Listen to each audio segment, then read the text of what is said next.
Hello, welcome to the channel and thanks for watching. So this video is going to be an unboxing and first thoughts on the Acastus asterius that I've recently picked up. So a couple of mates and myself went down to Warhammer World in Nottingham.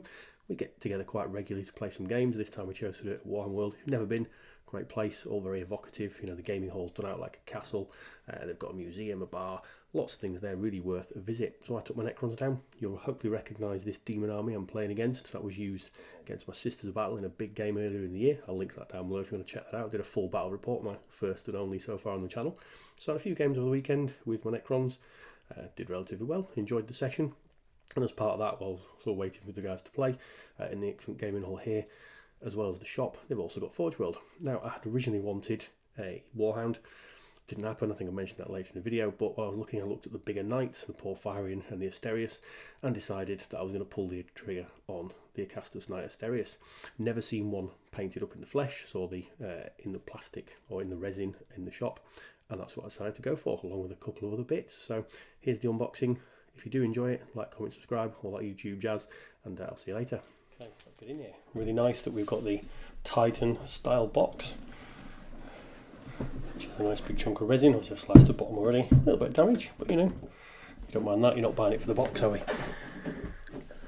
So I have taken this plastic out before just to look at it when I bought it in Warhammer World, but then instantly repacked it because I figured I'm playing a game, so I didn't actually really delve into too much of this. So this is going to be my first view of a lot of these figures as well. So nice packaging, and that is an awful lot of resin for what is a knight after all. Now, this is interesting. So this is something I'd heard about this model previously, and then talking to them in the Forge World store at Warhammer World when I picked it up, they did say they don't sell very many. And it looks like they don't either, because 6 of the 3rd, 19, I think that is. So it looks like they've cast a lot of these up and not done there. So quality checked by SB, whoever that is. Obviously a slow selling line. Not one I was going to buy originally. Obviously I'm doing a voiceover as I unpack here, so I don't know what I'll have said pre the video. But yeah, it wasn't a planned purchase. I was going to go for the Reaver, but that wasn't available on the day, the Chaos Reaver that I wanted, so that was a no-go. And prior to going down to Warhammer World, it had already been established that the Warhounds were out of stock, so I ended up picking one up off eBay, and then the Warhound was in stock when I got there, so that was frustrating given that I actually phoned ahead before the event to find out. So, but we'll crack on. A surprise buy, the Acastus asterius, and again, not what I was planning, but you know what? On camera, didn't overly like the look of these when you see them on the website, but in the flesh, I really appreciated this model, and I think will convert very nicely to nurgle. One of the things that did sell it to me was the face. So let's have a quick look at the instructions here. Now, normally when I unbox a Forge World model, I tend to go through the instructions first, and then I will go through page by page, take the pieces out, match them up to make sure I've got every single piece. Now, that would take an eon to do, because it does. That's probably, I would imagine, it's a good couple of hours of stuff to check that. So what I'll do is just flick through, show you the pieces, show you broadly the quality, talk about a little bit about what our plans are. So it looks like a fairly decent instruction guide, 50 sheets, or 50 steps rather, and looks reasonably simple. 89 bits to find, so we'll see how that goes. And looks, actually, when you look, it is just an upscaled knight. I say just an upscaled knight, obviously knights are big enough by themselves, but a similar build method to a plastic knight by the looks of it, just with larger components and obviously resin components. And going through briefly through the instruction guide, it looks like actually all of the armour panels we can assemble separately. And that's interesting. So the mortar section, I've not actually seen one of these done with that open. The Forge World one in the shop wasn't. I'll have probably put the picture of that on before I start this unboxing. So it looks like we can do the arm panel separately, to paint them separately, and that probably is something I'll do on a model of this scale. So let's crack on with it. So what I'll do is I'll just literally grab the bags as they appear. So this is the top torso. Very nice. Some massive, obviously, casting guides which we'll cut off. Couple of mould lines, and how easily you can see that, but there are a couple in there where it's obviously not cast properly. You see, that's slightly frustrating given the size of the model. You will probably see that, but the actual flat of the panels looks to be in good shape. Oh, that's disappointing. I'm going to try and get another light on to see. That is a horrifying mould line there. That is shocking.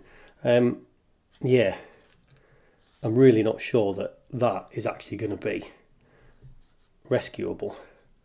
Well, we'll crack on and see. That's a disappointment because that's obviously a printable panel. Now, in a way, I don't really want to complain about that because this is going to be nurglified. So this is going to be turned into a nurgle knight. This is not staying, you know, loyalist. So I suppose it's not a worry, but it still shouldn't come with mould lines that bad. So let's put those out of sight and we'll crack on through these pieces. We'll see what we get. So we're not necessarily checking every part for is every part here, but we have cables. Again, looking relatively decent. The sprue lines on there look like they're relatively supported. We'll try and do it actually on camera, that would help. They're looking, you know, relatively good quality. Now, I don't know what these pieces are. They don't look like, yes they do, I imagine these are going to be the, obviously the guns for the arms. Actually they're cast relatively nicely, but again, little mould lines in there. Try not to go off camera, Adam. So quite a lot of mould lines in and around these pieces. So, you know, there's going to be a significant piece of work to be done to clean all these up, which I suppose you do expect from a Forge World model, and they do make that very clear on the instructions that these are, you know, expert modeler kits. So we'll live with that, and we just have multiples of the same parts here. Again, yeah, you can see, look, Games Workshop 2019. I assume that's when the model was done. They must have cast a big batch of these. And obviously not sold them particularly well. It is an expensive kit.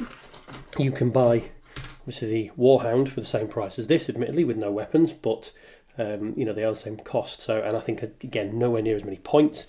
Obviously the Warhound I've got on the way, I have done a Warhound before, knocks out a couple of thousand points. This is only 750, so I suppose bang for buck. But I think this will make a spectacular conversion when I do it. And kind of on that point, why am I converting it to nurgle? So a friend of mine, if you've watched my channel, I've put a couple of related videos on where I've done a big game, one of the Sisters of Battle one for example, and I'll flash some pictures on here actually of the game I carried away at the weekend, I'm sure, where I purchased this. So he has bought a Warlord, and that spurred me on to get on and do some enemy stuff to take it down. So this is part of that. So the plan is I'll be having a Warhound Titan, which again is on the way. It is bought off eBay second hand, so I'll probably have to do a bit of work to recover that because I never overly like buying second hand models, but at the time it was the only choice because Forge World were out of them, and I recently sold my Sister of Battle army and wanted to invest that money. So we are looking at leg panels again. So again, not too impressed with the moulding on this actually, it must be said. Not great, but again we will cover it up. An armour panel will cover that up, and again the beauty of doing nurgle is when you get horrifying mould lines like this, horrifying mould lines like that, you can cover it up and nurglify it. It still shouldn't be in that world. Anyway, back to the point. So he's bought a Warlord. I've sold my Sisters of Battle, which means I've got the money to reinvest in my next army. And the next army is effectively a super heavy army that's going to be taking on the Warlord and obviously the Warlord support. The plan was to do a Warhound and a Reaver and a load of Knights. Obviously, as I said, Warhound was out of stock at Forge World, and we were planning to go down the weekend just gone prior to recording this video, which we did, but I phoned in advance because it was out of stock and said, are the Warhounds going to come back in anytime soon? Because I much prefer to buy Forge World in the flesh. It's part of the experience. You know, you're at Warhammer World, you can walk into the Forge World store, and it's just a nice experience as well as getting hold of a model. But they said, we don't know, probably not. So I started scouring eBay, scouring Facebook buying sites like you do, found a Warhound for a very reasonable price, which was good. Also found a Reaver, but it was quite heavily painted. I've had a couple of Reavers actually quite heavily painted, and the guy was after only 50 quid off what its base cost was. If it was painted beautifully, fair enough. It wasn't, so I thought I'll save that, see if the Reaver comes in stock. It wasn't, so I had some money burning a hole in my pocket, and I thought I'll get the Asterius, and the Reaver we can pick up later on, or maybe I'll do something else. So yeah, that's kind of why I've got these for a big game next year. Just thought I'd quick show you the mortars. So these are the radiation mortar bombs, I think they are, that fire at that top carapace. It's actually very nice, having never seen one done like that, I will be building mine with these open. So very good. So yeah, so next year, back onto that point, what I'll be doing is we're doing a big 10,000 point game. It's going to be the Warlord Titan and obviously all and sundry support units. So I am going to be doing Death Guard, or nurgle, more to speak, of 10,000 points to face it off. So the plan is, at the moment, what I've got is my Death Guard army I've already got, which is going to expand a little bit to 2,000 points of kind of infantry. Then there will be 2,000 points of knights, which I've already bought, along with Great Unclean One and the Glock Kid and things, because we're going to do some nice mutated kind of knights and things to go alongside it. So that takes me up to 4,000 points. Then we're going to have 2,000 points of Warhound, so we're up to then 6. This will take us up to 7. I'm going to build a few interesting Chaos Nurgle tanks to add that on, and then the last couple of thousand points, like 3,000 points or so, is intended to be a Reaver, but plans may change. So that's kind of what I'm doing. So this will not be built next week. Normally if I do an unboxing I will build it straight away, but this will be, you know, a project over the next year. I hope to get to building the Asterius, because I really like my plans for it. I hope to build the Asterius at some point in the next couple of months, so keep an eye on the channel. I'm sure I've said it already, but like, comment, subscribe, all that YouTube jazz. So cracking all these pieces. Now these are literally a beefed up version of the knight arms and the knight sides that you normally get. Very nice. These actually look like they're a lot cleaner and crisper than what I've seen before in the casting, so no real failed casting parts there. There are a couple of mould lines, but nothing too drastic on there, so that's better than we've seen already. We've got on here, we've got the gun ends. You see, it's interesting. Why don't they pack it and build it so that the parts you need are all in the same bag? I mean, Lego managed to do it. Come on, sure, Workshop can. It would be much nicer if you literally were in build step 1 and you opened bag 1. So the weapon ends, not sure how much of this will be on show and how much isn't, but you can see quite significant mould lines again down here. Let me hold some of this light here, because this light here is not proving to be brilliant. Let's have a look at it slightly better. So you can see some of these mould lines and things. So a bit of cleaning up to do. They are expert kits, and obviously before I even put any glue anywhere near these, again, I've said before, I will go through. I will separate them out into the build stages, trim them down, clean them, make sure they're washed, and make sure we're all good there. Again, a couple of cracking mould lines on there. I mean, I'm only a couple of bags in, but so far I'm actually a little bit shocked at the poor quality of the moulding on this. I have had a number of Forge World kits over the time, and look, it is something you have to expect, the occasional mould line, but to be honest, every bag I found a piece that I'm a little bit shocked by. Some of these pieces are absolutely fine and alright. So lots and lots of cables in the kit. There does seem to be a lot of parts on here.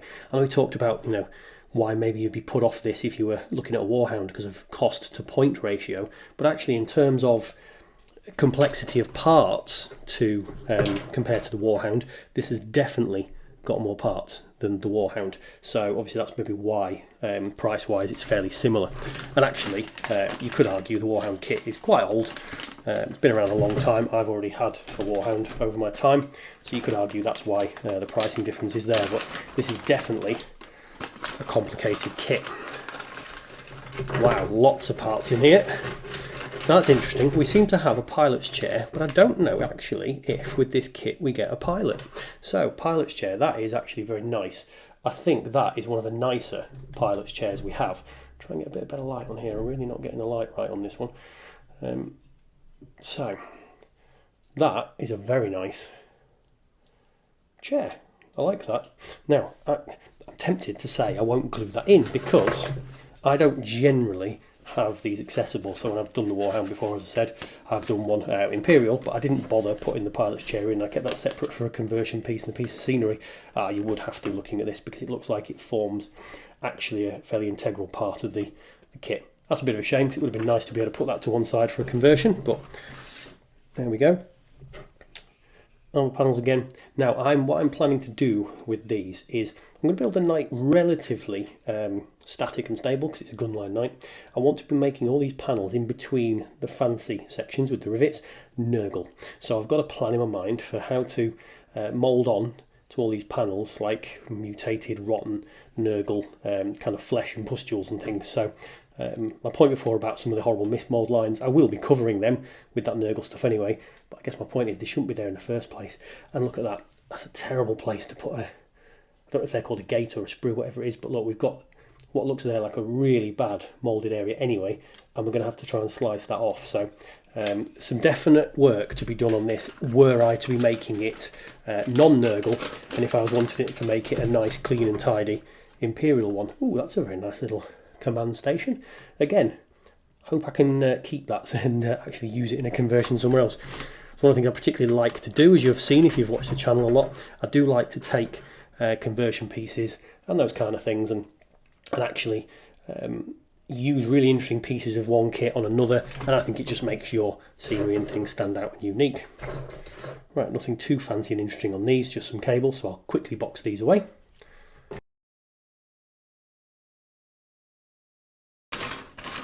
Okay, so now we're on to what looks like the weapons themselves. Now these are very nice. That's one point. You can tell how old these are actually, because I've not actually bought anything from Forge World probably since mid last year, and all I bought was some smaller Necromunda figures. But these are the old style Forge World bags, I believe, purely because one of the guys I was with over the weekend bought a big toy, and his bags are definitely different to that. So, looking at this weapon, that's a nice big chunky mount. Again, very impressive, very weighty this actually, so it's going to be a very nice piece of kit to put together. Fairly clean moulding, but again some quite nasty lines here, but there's going to be some cabling and stuff there again, so we'll be able to cover that up, I'm sure. Two of the same, so excellent, it's all well and good.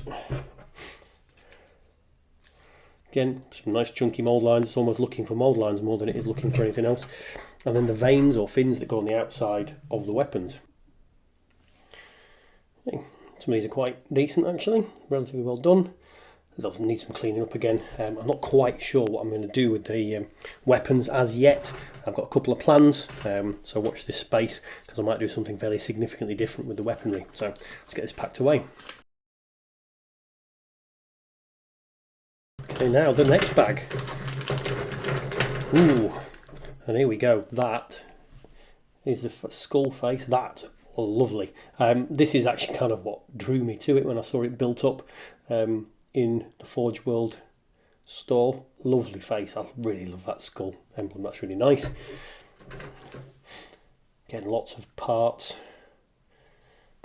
These look actually fairly cleanly casted. What I would say in general, and having a go sometimes on the mould lines and things, the actual facings of the pieces are actually in really good condition. It's just these side seams, I say just, but yeah, they will need a bit of work, but that's nice. Yeah, ooh, armour panels. Again, I said before just then about how I'm going to try and decorate these to be sort of more nurgle. I think what I'll do on the channel and what you'll probably see is to test the colour schemes and some of the effects that I want to do on the Asterius and on the Warhound. I'll do some knights first as a bit of a tester and then move on to these, because then obviously you're not jumping straight into your big expensive model, potentially ruining it. That's a horrifying mould line there. Really bad. I'm going to have to stop saying that. Let's talk about something positive. Oh, another one. Rest in peace for right. Actually, you know what? I really like the aesthetic that if you've built some knights before, you will notice that these pieces are just the knight pieces upscaled. I actually really like that kind of commonality of design, which obviously, you know, in the 41st millennium, the Imperium uses STC construct technology, so it would just be an upscaled version of the smaller knights, and I really, really like that. There wasn't a temptation by them to do something crazy and wacky, so really good. Let's get this away.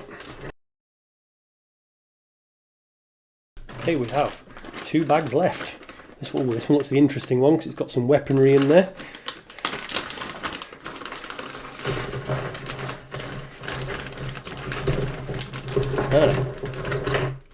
And we have the feet.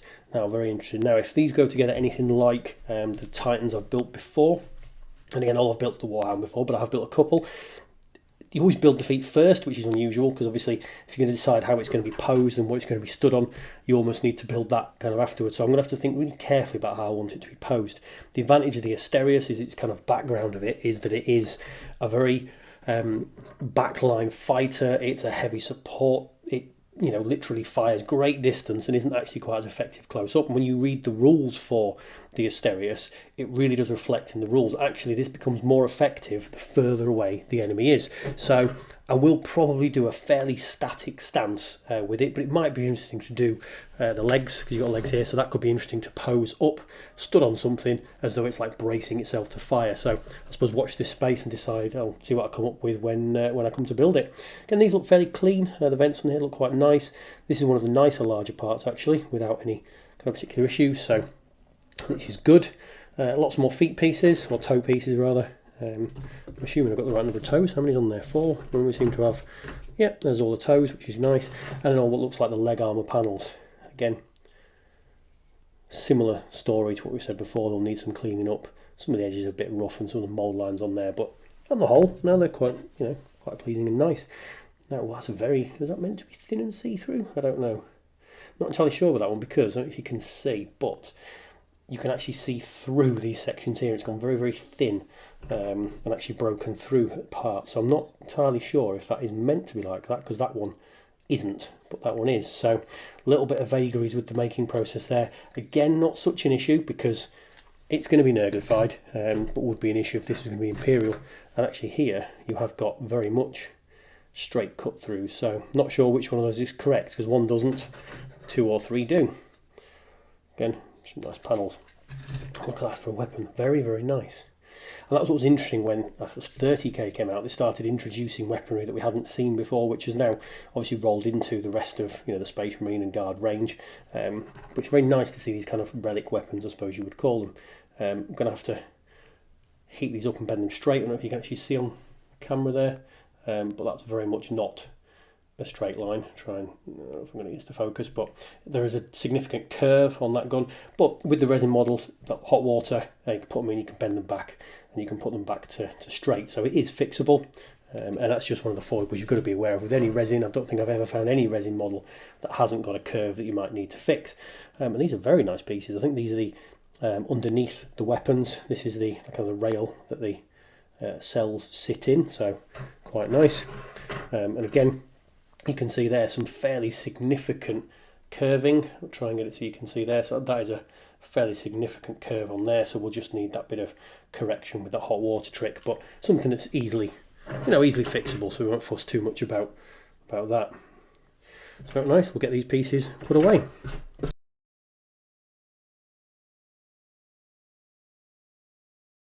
Okay, so now we're on to the final bag.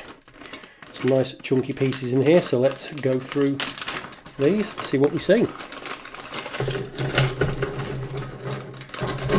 So again, the first thing, very, very clear that this is, you know, a beefed up knight, very similar to the standard knight backplate, but you see hand size much, much larger, nice weighty chunk of resin. Seems like very clear casting. Again, the Mechanicum symbols on the back, these will be getting removed from my version, obviously. And obviously the head section will go in there. Very nice top armour section there, and actually that's a very well cast section. There doesn't seem to be, you know, a couple of little mould lines there. Doesn't seem to be anything wrong with that, which is good, because this will be a focal point. So when you look at a model, you tend to look at the head, around the kind of head area. So glad that that's in decent nick.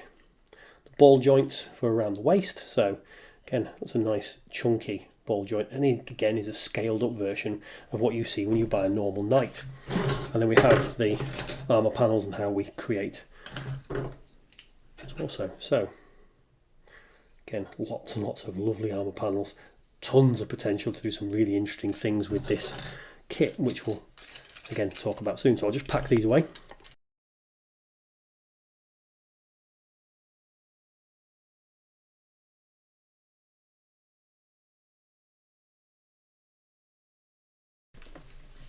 Okay, and that is the Asterius gone through, checked for general quality. I've not done a pieces count, so again, as I said before, what I will do with this when I've got a bit more time is go through and check every individual piece, and I'll probably do that within the next, you know, week or so. I won't put that on camera, but just it's a good time to do it and check it when you shortly after you've bought the model, which again, as I said, did at Warhammer World last weekend. So hope you liked me just talking through those pieces.